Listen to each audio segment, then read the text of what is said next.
Once again, I have somehow managed to cause a complete and total meltdown, orders of magnitude worse than Chernobyl, among the Buckeye fan base. I'm quite proud of that. But apparently all you have to do is mention that maybe their quarterback isn't as good as everyone wants to believe he is, and suddenly everybody loses their minds, like Dark Knight. That was a Joker impression. I'm not just nuts.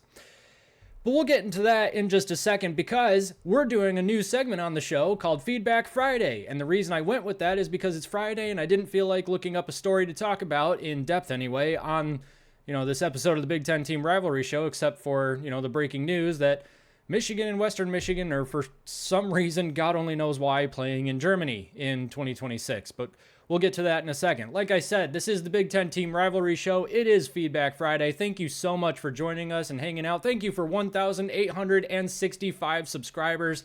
Can't thank you guys enough for hanging out with us. If you don't mind liking the video, possibly even subscribing, there's like 86% of you who haven't. What the heck? Even share the show with a friend. That would just be awesome. It would really mean a lot to us if you'd support the channel in that regard. And let's get into it. We'll get into Feedback Friday in just a second. But first, Michigan, Western Michigan in talks to open the 2026 football season in Germany. Now, I say this as a person of German descent. Mostly German, pretty sure mostly German descent, I think. Anyway, when I first saw that this was being done, or being talked about, my initial reaction was, huh? Why? What? I mean, what is the point of doing this? So you're going to ask two fan bases to fly across the world to go watch one football game, and a football game that, look, I'm a Western Michigan alumni, go Broncos, I love my team. They're going to get smacked. They're going to get spanked. It is going to be like a 50 Shades of Grey level spanking from Michigan. It's not going to be pretty. It's just not. Why are we hosting this game on international soil? It makes no sense. Plus, now the globalists are having a field day, which I don't even really understand fully what globalism is. And I don't care. But why? Is just the overall question here. Why are we doing this? Well, here's an article from Joseph Butchek, I think. Oh, great. Now the Russians are chiming in. It's World War II all over again, guys. This is how World War III starts. It wasn't Iran. It was never Iran. It was never China. It was Michigan and Western Michigan playing real football in Germany, and it pissed off all the Europeans. Thanks a lot, Trump. I'm going to stop now before I get in a lot of trouble. The University of Michigan and Western Michigan are in talks to open their 2026 football season on foreign soil in Germany. The Wolverines would host the Broncos at Deutsche Bank Park in Frankfurt, Hesse, Germany. The Wolverines aren't hosting anything. They're, I guess, technically going to be the home team, but that just means that Western Michigan gets to flip the coin. Who cares? It would mark the first non-conference game Michigan has played outside of North America and the first time the Wolverines have played a Mid-American Conference school away from Michigan Stadium. Neither of those are facts that have any bearing on the history of anything. Quote, "We are in advanced discussions to create this first of its kind opportunity for our student athletes and fans," said Ward Manuel. Okay, take fans out of the equation here. Now, and this is interesting because by the time I finished this article, I actually almost did a complete 180 on my feelings of this. Because first off, it sucks. I mean, literally, I've grown up a Michigan fan and I went to Western Michigan. This game is just kind of a fantasy to me. I mean, going to this game is just awesome. It's my two favorite schools playing football against each other, and I get it's not exactly a close score, but it's a lot of fun for me. And now it's going to be in Germany? Where am I going to get the money for a ticket to Germany? Anyway, the University of Michigan is one of the few worldwide brands. That's true. Playing an international game would be unique. Absolutely. It's the opportunity to teach Go Blue to a new group of fans in Germany. Now, look, I work in marketing. If you're going to do brand awareness among a new audience, you should probably have established a product in that market. Your product is not in that market. We don't play football in Germany on a regular basis, guys, especially not college football. I know the NFL has had some games over there, but really? All right. Anyway, moving on. Sharon Moore says, "I am excited about the football and educational experience this game could provide for our players." Now that I can get on board with. Okay, we are always looking for unique opportunities to expose our student athletes to other cultures. That's pretty cool. In the last 10 years, our program has been to Italy, France, and South Africa. That's awesome. And this game would provide a chance to grow our international fan base.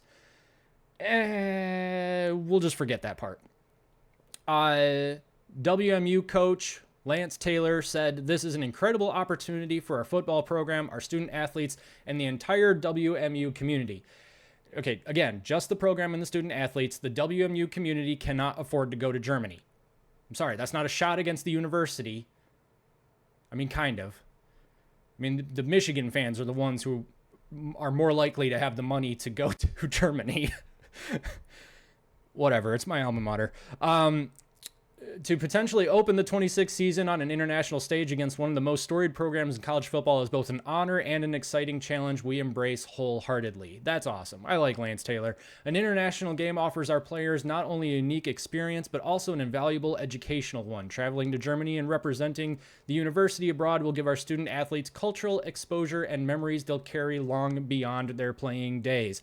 And it's basically that statement right there that completely changed my mind on this. You know what? If they've got the money and they can do that kind of thing, as long as the game's televised, fine. I don't mind missing out on a home game. WMU and Michigan will play again at the Big House at some point in my lifetime. I will go to that game then. If I were on the team for either of these programs, obviously that was never even kind of a thing that could have possibly happened. But if I were on the team and I heard that we were going to go play a game in Germany, that's pretty cool. I mean, it's probably even cooler for Western Michigan, who thought that they weren't ever going to play in a meaningful game in their lives. Playing in Germany, that's a really cool experience. So I get it. I'm not mad at it. You guys, you got the money, go have fun. Just go have fun, because that is a pretty cool experience. That is pretty cool. And hey, it's a lot of travel. If you get there early and you get acclimated to the weather and you get, rid of that jet lag faster than Michigan does, maybe the Broncos pull a rabbit out of a hat. You never know. I'm excited about this coach Lance Taylor. He's pretty cool. All right, getting into actual Feedback Friday, because there's nothing else worth talking about.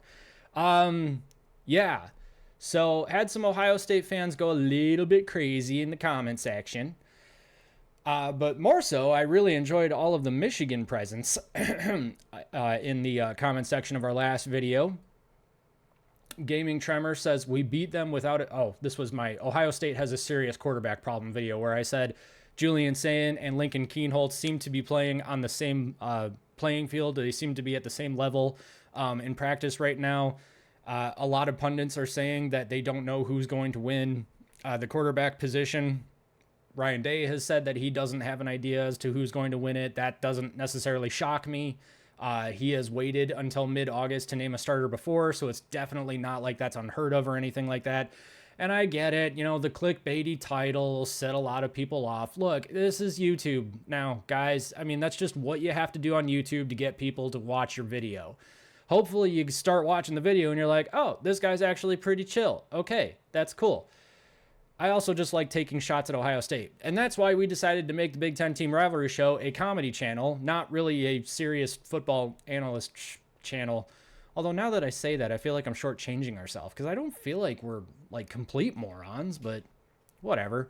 Gaming Tremor says, "We beat them without a quarterback. Something tells me they would never be able to do that same thing to us." I mean, sure. Yeah, because our identity is in the trenches. Their identity is whoever's able to get the wide receivers the ball. That's a reductionist statement. I understand that's not entirely their identity.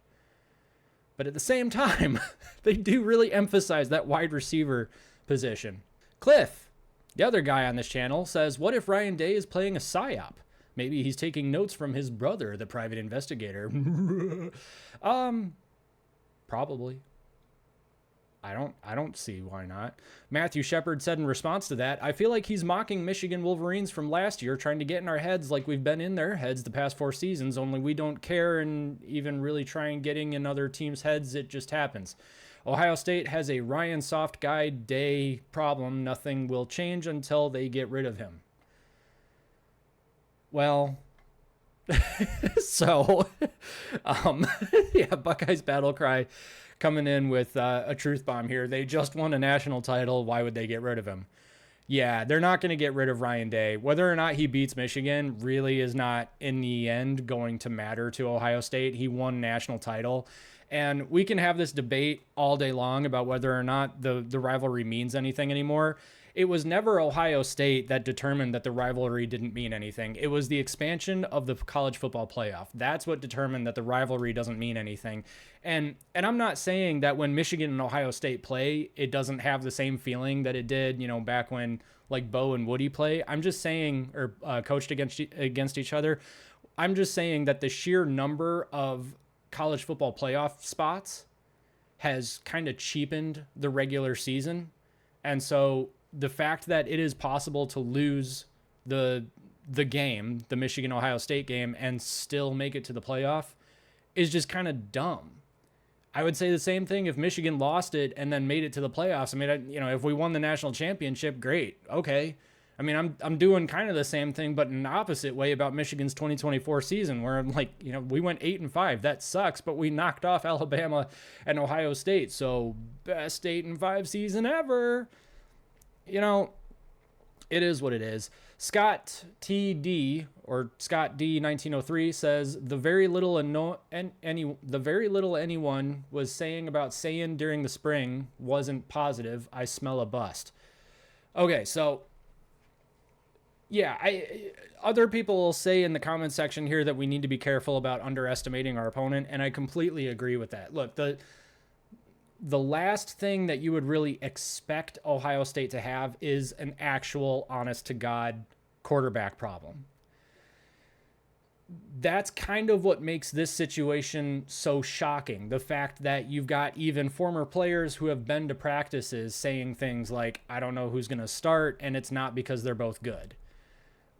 That's kind of what makes this whole thing fairly shocking, is just the simple fact that that's what's going on here. Buckeyes Battle Cry, again, with a good point here.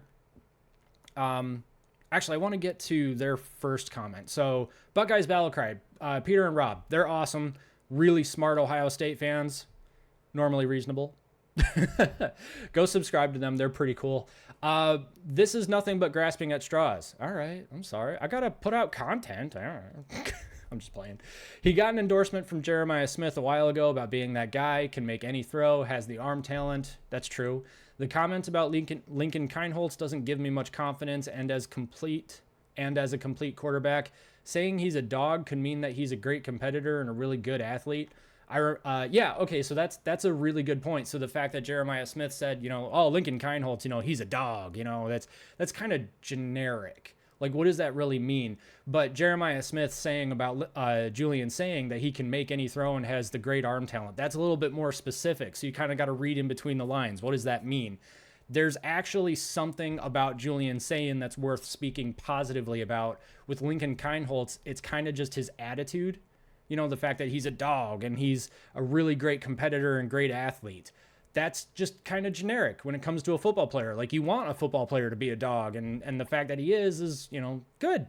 But that's also kind of like, well, I was going to say that's kind of the basic requirement, and maybe it is, but I definitely don't want to downplay it, because Lord knows if I stepped out on a football field and somebody tried to tackle me, I'd die.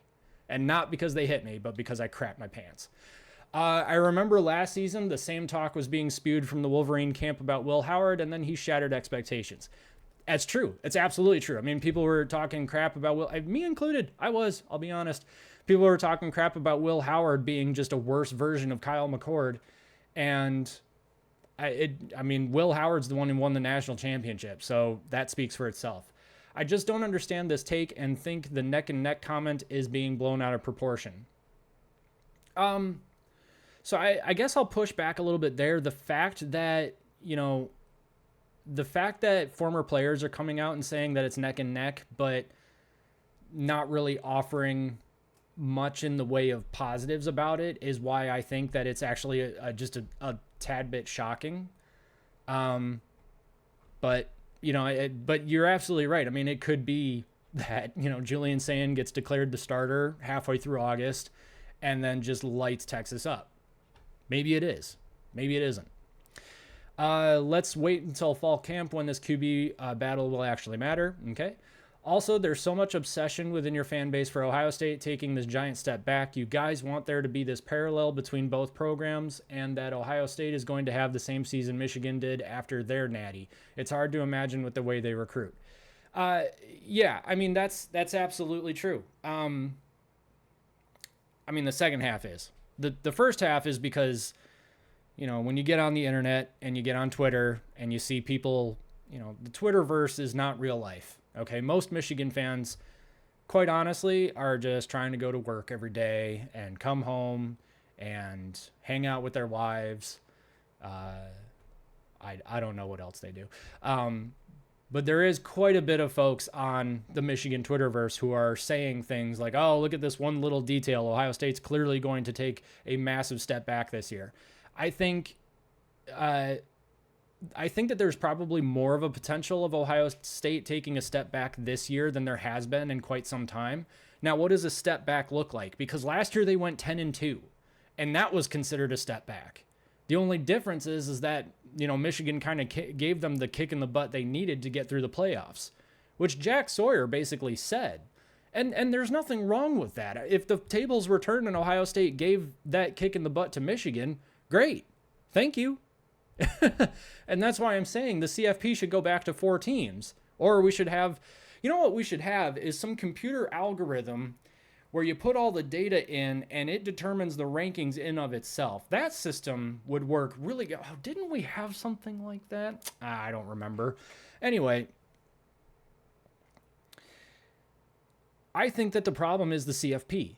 Because 10-2 was technically a step back. So if Ohio State takes another step back, are you looking at 8-4, 9-3? And that's a pretty massive step back, but at 9-3, you're still in playoff contention.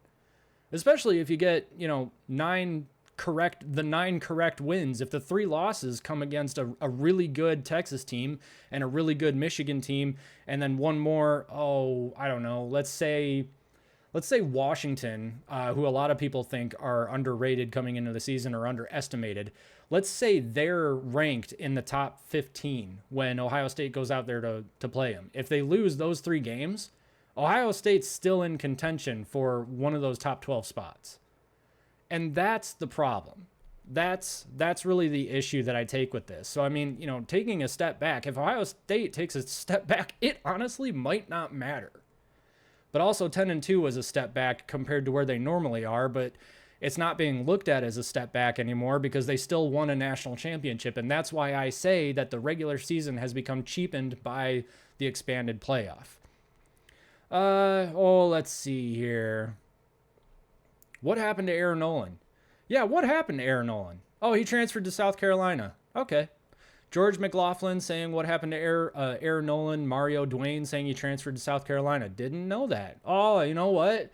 A lot of Ohio State fans I know are going to be eating some crow with that one because a lot of people said that Ohio State, he was never going to transfer. Vet Intel says, stick to sports. You don't know software. If you know, you know. And this guy knows because I don't know software. Exploit Depor. Man, that's mean. Do you think Underwood leaves after Sharon Moore is canned? I mean, use the John. No. Next stupid comment. Go ahead. Do you think, okay, Johnny Mac, cool. Do you think Ryan Day has a mental breakdown and put in a mental hospital after Michigan beats them for 5 years straight this November? I love football. Dave Sprayberry Monroe says, I'm a Michigan fan, so I will watch your videos only to see if there is any good content. I appreciate it, I think. You need to practice making videos. What do you think I'm doing them? Are you new at doing them? Kind of. Or is this just a new channel you decided to start up? What? So you're affiliated with Rivalry, and this is your job or hobby? This is my hobby. This is both of our hobbies. I'm not trying to be mean, but I am curious. You're kind of being mean, but it's also confusing and hilarious. Are you sporting a mullet? Out of...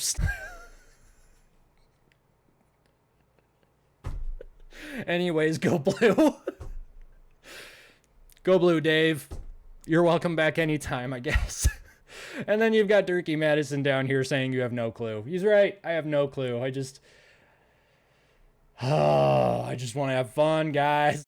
All right. That's enough of that. This has been Feedback Friday. If you enjoyed this, let me know in the comments section what was your favorite comments.